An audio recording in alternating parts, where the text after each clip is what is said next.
some of the challenges to the success of a campaign? What have you seen that offices don't do well, or how it doesn't work? Absolutely. The first challenge I would say is mindset. Okay.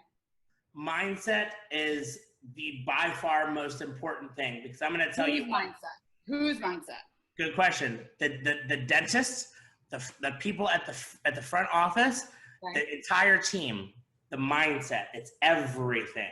Because remember, you have that lady or man that's walking in without confidence, with no teeth or a lot missing. Mm-hmm. Their voice, their slur, their language might not be what you'd like. They might not have any money. They probably won't have any money. And those patients, day after day after day coming in, it can take a toll on your mind. Right. But can you withstand it? Can you wait? Can you accommodate? And so when I say, can you accommodate? Okay, do you have financial options? Not everybody is going to come with a lump sum of cash. Yes, they are out there. Yes, you will get them. But let's face it, majority do not have the cash ready to go. It's a fact. Right. And so do you have the financial options if the patient doesn't? That's a huge question. So it's so important for these offices to be set up with multiple different ways that a patient can pay. It's not a one-size-fits-all thing. Right. And so whenever they're answering the phone, the mindset of that person answering the phone, it might not be where it should be, because number one, they don't have time to answer 10 questions. Number two, they don't like the way that the person is talking. How much is it? Or with some slang. Right. Right. And I'll say the next thing is when they come into the office, or when they should come in and they don't show up, that makes the team kind of lose the mindset that they need. Right. And it is a numbers game at the end of the day. It's a numbers game. And there is big cases that come through, but if you keep that, you got to keep that mindset the whole time, then things are a lot easier. So that's two, that's mindset. And then the second one is the finances. The third one, hands down, is contact rate. Okay. Which we already touched on, but contact rate is everything. If I see an email come into my my inbox, that needs to be a priority. Mm-hmm. That needs to be a priority. If the phone rings, it needs to be answered, which is why we have an answering service. If they don't ring, it gets picked up from somebody. Right. And same reason why we have a chat. So the leads can come in. I've heard so many companies before, this isn't about our company, but in general, being in dentistry, they say, man, my marketing isn't doing that good, or this magazine didn't do too good for me, or this billboard didn't do good, or this marketing agency didn't do good. And I say, well, what does that mean? What does not too good mean? And the crazy thing is most of these companies, they don't have tracking. Right. So the magazine that you did actually worked. Right. It did. The billboard you stopped paying for, you yanked after the third month, it worked.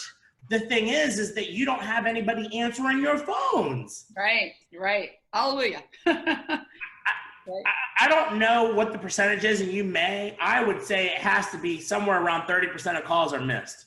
Oh yeah, more than that. Yep. That's a guess. But it wasn't the billboard. Right. It was you. It was the team. You're not answering. You're not calling back quick enough. Right. Your hours. Yeah. Your calls aren't being answered. Yeah. During when people are off work and on lunch. What? Yeah. The highest number of calls come in between 11 and 2, and that's the most, we miss most of the calls over lunchtime. Fridays, do you think people don't call on Fridays for an implant? Answer your phones on Fridays, right? It's all the time. I have a couple thoughts of things you just talked about that I want to add into this. Yeah. First of all is, what you were saying about attitude and having the right attitude. It really starts with, if you're watching this webinar and you're wanting to get more implant cases, or any cases for that matter, is knowing your why. It isn't, and that's why Elijah and I started with this. I mean, Elijah's not doing this for money. Elijah's doing this to help patients change their lives, help dentists be able to change patients. And so if your team really understands the why and you really solidify that why, it's going to help you keep that attitude, in the right spot for these patients. Because like you said, there is a lot of challenges with that. Absolutely. The other thing is my point, and we talked about this on your webinar for your training, is that It is very easy, unfortunately, to judge. And we tend to judge with that phone call or when somebody walks in the front door, how they're dressed, how they speak, how the questions they ask. And every person listening to this webinar, and I talk about this a lot, we all have the patient who walked in, who was in overalls and boots that had, we hope was mud on their boots. We're not sure. We're looking at them. We're like, they can't afford this. But we present the dentistry, we're like, what the heck? And they come in the next day with cash that they have under their mattress, you know? But then we've got the guy who's the CEO flying around town, you know, private jet, and his mouth is blown out and he doesn't do anything and he's got plenty of money. So the thing to think about with implant cases for me is that, you know, some people value their teeth over their pocketbook, and some people value their pocketbook over their teeth.